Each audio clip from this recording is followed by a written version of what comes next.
Donc, je m'appelle Michel Mersch, j'ai 53 ans, je suis père de 3 enfants. J'ai fait mes études effectivement à l'ICHEC et je suis de la promotion 91. J'ai commencé ma carrière chez Mars, donc dans le FMCG déjà à l'époque. J'ai commencé très traditionnellement dans la partie commerciale, donc j'étais vendeur sur le terrain. Et puis fort d'une, je dirais, formation en cours du soir que j'ai faite d'ailleurs à la BAF, Association belge des analystes financiers, dans les locaux de l'ICHEC à l'époque. J'ai voulu en fait découvrir le monde de la finance, mais au sein d'une entreprise commerciale, donc toujours chez Mars. Donc j'ai bifurqué à ce moment-là dans la partie financière de l'organisation, où je suis resté 2 ans. Et puis j'ai été appelé par une PME en fait à relever toute une série de défis. Et donc j'ai changé d'horizon. Je suis parti dans une PME qui était active dans ce qu'on appelle le B2B, et plus spécifiquement dans la fourniture immobilier de bureaux. Donc un univers complètement différent. J'avais une mission plutôt court terme en fait dans cette entreprise, donc de 2 ans. On a rempli la mission et donc je me suis réorienté et j'avais une passion quand même pour le FMCG, plus spécialement pour l'alimentaire.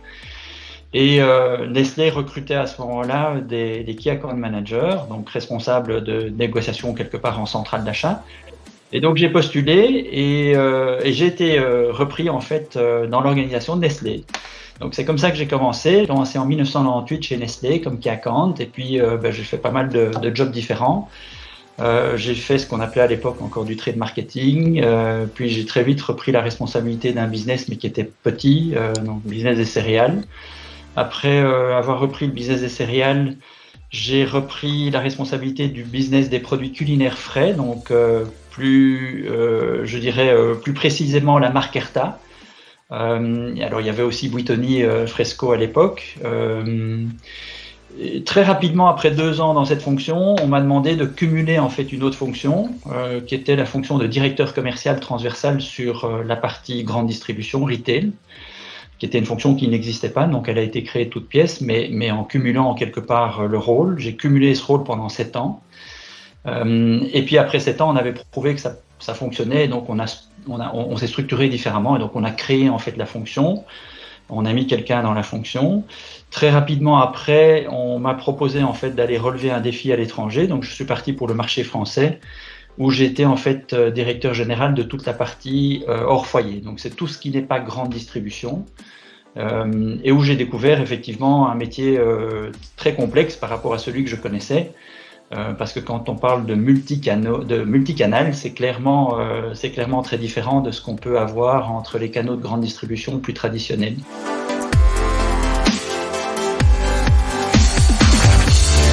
Donc on est présent en fait dans une gamme relativement large, on est présent dans tout ce qui est alimentaire et boisson. Donc on a une grosse partie de notre activité qui est faite par ce qu'on appelle la grande distribution, le retail. On a une partie qui est faite dans ce qu'on appelle le hors foyer, et puis on a tout le business model de Nespresso, qui est fait en business to consumer, donc en direct to consumer pour une partie, et puis aussi en B2B pour une autre partie.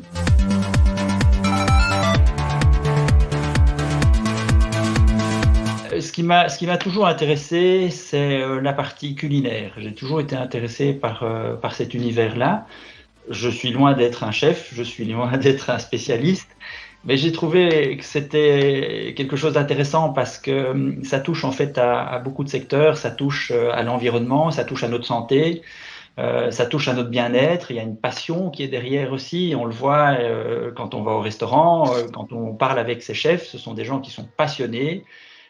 Toute leur vie est organisée par rapport quelque part à leur métier.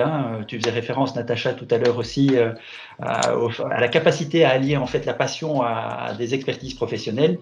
Et donc c'est ça qui m'animait principalement dans ce secteur d'activité-là. C'est le fait effectivement de pouvoir être dans un secteur d'activité qui est important en fait pour tout le monde, et pour lequel je pense toujours, les transformations ne sont peut-être pas toujours faites au rythme auquel on espérait parfois les mener, mais j'ai toujours eu envie quelque part de contribuer en fait à une transformation au niveau de la société. Et il y avait différentes façons de le faire. Le milieu politique ne m'intéressait pas spécialement, donc c'était soit de travailler dans des ONG, soit dans des grands groupes qui avaient quelque part une capacité à impacter quelque part le quotidien des personnes. Donc c'est pour ces raisons-là que j'ai souhaité rentrer effectivement dans un grand groupe. Donc Mars a été le premier grand groupe dans lequel je suis rentré avec une très très belle expérience. Et puis l'expérience de la PME dans un tout autre secteur d'activité a été extrêmement enrichissante. J'aurais tendance à dire peut-être la période de ma carrière la plus stressante, et on va peut-être pouvoir en parler après aussi par rapport aux conséquences de la crise, etc. Mais dans les PME, on a un problème quotidien sur les fonds de roulement. Donc chaque décision qui est prise laisse peu de place ou moins de place quelque part à des erreurs.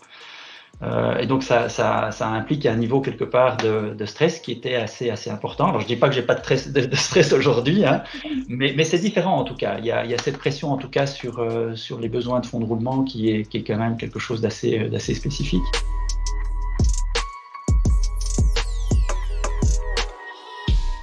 Donc, on a dû réorganiser l'entièreté de l'entreprise, effectivement. Donc, le focus premier qu'on a eu est bien entendu la sécurité de notre personnel, de nos collaborateurs. Donc, ça a été vraiment le premier focus. Le deuxième focus a été la partie business continuity et certainement, puisqu'on a été très vite considéré comme étant un secteur vital, on a vu aussi les mouvements de panique dans la population qui allait se faire des stocks incroyables de toute une série de produits alimentaires, non alimentaires, hein, d'hygiène, je dirais, corporelle et quotidienne.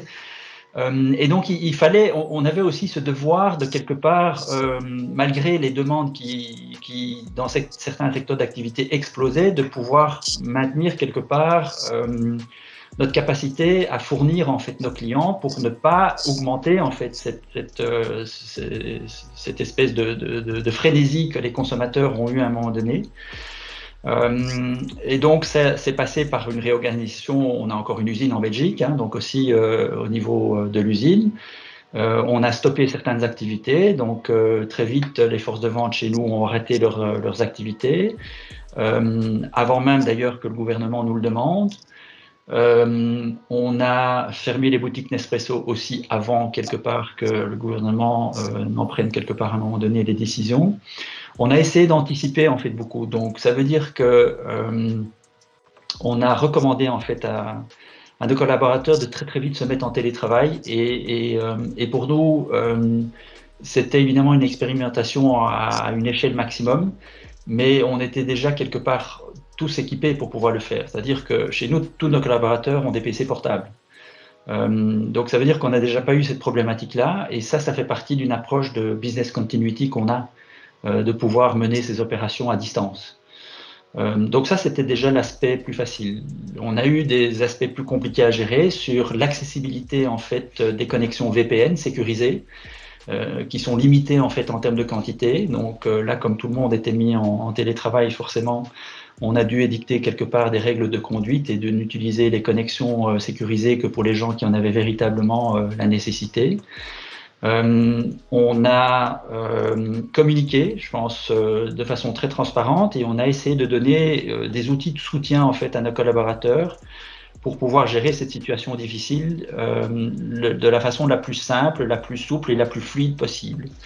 Et donc, on est parti d'un principe très simple, c'est que nous, on fait confiance à nos collaborateurs. Et donc, très vite, on leur a dit, voilà, on sait que ça ne va pas être simple, on sait que vous allez devoir faire du télétravail, garder vos enfants, etc. On vous fait confiance, organisez-vous de la meilleure façon possible. On ne leur a pas donné, en fait, des lignes de conduite à respecter. On leur a laissé l'autonomie de pouvoir s'organiser en fonction de ce qui faisait du sens par rapport à eux et par rapport à la continuité business.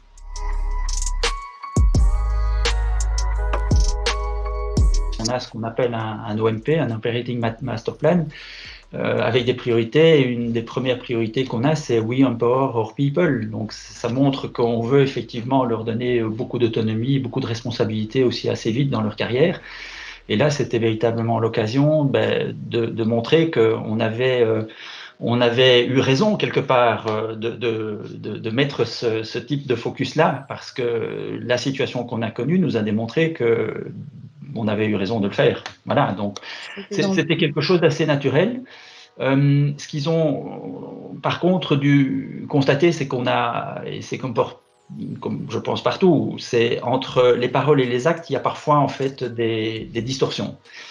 Et quand on parle de valeurs dans le groupe, les valeurs sont vraiment quelque chose de très important et qui ont une place et un rôle prépondérant. Mais souvent, ça reste en fait des paroles. Et en fait, ici, ils ont pu constater que ces paroles se sont directement traduites par des actes. Et des actes très concrets, que ce soit par rapport à eux ou par rapport à ce qu'on a fait aussi par rapport à l'externe. Et ça les a véritablement rassurés en fait du choix qu'ils avaient fait aussi par rapport à la société dans laquelle ils travaillaient. Donc c'est en fait une combinaison de différents éléments. Et ça s'est aussi passé par rapport à des petites attitudes, des anecdotes quasiment. Hein.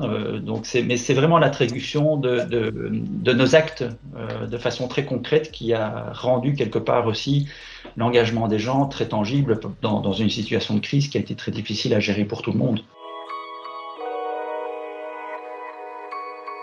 Très clairement, la partie télétravail, même si elle était déjà quelque part proposée à nos collaborateurs, on avait, bien avant la crise, on avait étendu le télétravail à 2 jours par semaine.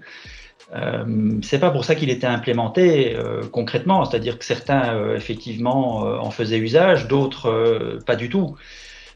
Et on doit aussi reconnaître qu'il y avait au sein des équipes parfois du scepticisme sur le télétravail. Donc là, on a pu en tout cas très clairement démontrer que le télétravail n'était absolument pas un problème. Il était peut-être un problème dans le contexte dans lequel on a dû le faire tous, hein, que ce soit l'isolement, soit le fait de télétravailler avec des enfants en bas âge, etc.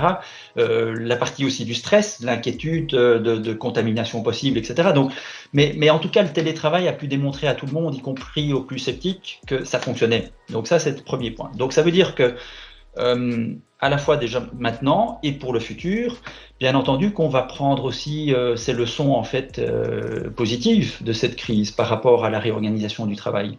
Ça, c'est, je pense, quelque chose qui est en tout cas évident. Par rapport à nos business models, comme je l'expliquais, on a des activités en fait qui sont relativement diversifiées. Donc, je dirais que dans la globalité, on est plutôt préservé. Hein. On est passé, je dirais, au travers de cette crise d'une façon plutôt correcte. Mais ça ne veut pas dire que certains pans d'activité chez nous ne sont pas très sévèrement quelque part touchés par cette crise. Et donc, effectivement, de façon plus globale, nous sommes dans un ajustement, dans une réflexion à la fois des business models et des priorités en fait qu'on a définies sur les différentes catégories produits, de l'implication que ça a. Et une des conséquences plus directes, en tout cas, que je peux partager avec vous, c'est que là où on avait déjà mis la transformation digitale de l'organisation très haute quelque part dans l'agenda, elle est mise véritablement maintenant comme une de nos priorités majeures. Alors on les avait déjà, je pense, constatés avant. Il y avait un scepticisme sur la transformation digitale de l'organisation à différents niveaux, et notamment, et c'est pas nécessairement la transformation digitale la plus importante qu'on doit activer ou qu'on doit connaître, mais toute la partie e-commerce sur la partie alimentaire n'était pas nécessairement perçue comme étant une priorité pour les consommateurs. Or, on a vu que pendant la crise, le consommateur a aussi changé ses tendances par rapport à ça. Donc, ça, je dirais, c'est juste peut-être un facteur, un catalyseur supplémentaire, mais ce n'est pas nécessairement un facteur de transformation majeur. Non, ce qu'on constate potentiellement, c'est que l'univers concurrentiel dans lequel on évolue, il est complètement transformé. J'aurais tendance à dire qu'avant la crise, nos concurrents, c'était sans doute les activités autres que les activités alimentaires. Donc les centres d'intérêt, les city trips, etc. C'était tout ce qui faisait quelque part que les gens dépensaient dans leur portefeuille, quelque part peut-être une part moins importante à l'alimentaire parce qu'ils préféraient peut-être l'allouer à des voyages, à des activités culturelles, à sortir, à faire plein de choses à l'extérieur. La crise a montré effectivement qu'il y avait un recentrage sur les activités plutôt internes. Et donc ça, c'est une opportunité évidemment pour nous aussi. On est dans le secteur alimentaire. Alors pas pour un pan de notre activité et certains de nos clients à qui on pense beaucoup évidemment, que sont tous les restaurateurs. Mais en tout cas, sur l'importance de l'alimentaire dans sa santé, ce que je disais tout à l'heure, c'est ce qui moi m'avait toujours animé évidemment dans ce secteur d'activité-là. Mais je pense que plus qu'avant, on s'est rendu compte que l'alimentation était importante, hein, tout ce qui était comment est-ce qu'on constitue son système immunitaire, comment est-ce qu'on le renforce, etc. Eh bien, oui, l'alimentaire joue un rôle important là-dedans, la santé mentale aussi, évidemment, la santé physique, etc. Tout ça joue évidemment un rôle, mais l'alimentation aussi. Au-delà de ces éléments-là, on a aussi constaté, pour toute une série de, je dirais, d'entre nous, dans la population, que cuisiner était une activité qu'on pouvait faire en famille, qu'on pouvait partager aussi avec, à un moment donné, les enfants. C'était plus nécessairement, entre guillemets, le besoin vital ou le fardeau, mais c'était peut-être une partie, en fait, de détente, de convivialité, de plaisir. Donc, voilà. Donc, je pense que cette crise, par rapport à notre secteur d'activité, nous permet aussi de reprofiler quelque part des priorisations qui se faisaient peut-être moins à un moment donné, et à nous aussi, à ce moment-là, de jouer plus correctement notre rôle, pour être inspirant en fait pour les consommateurs et pour leur faire prendre conscience en fait du rôle de l'alimentation à différents niveaux.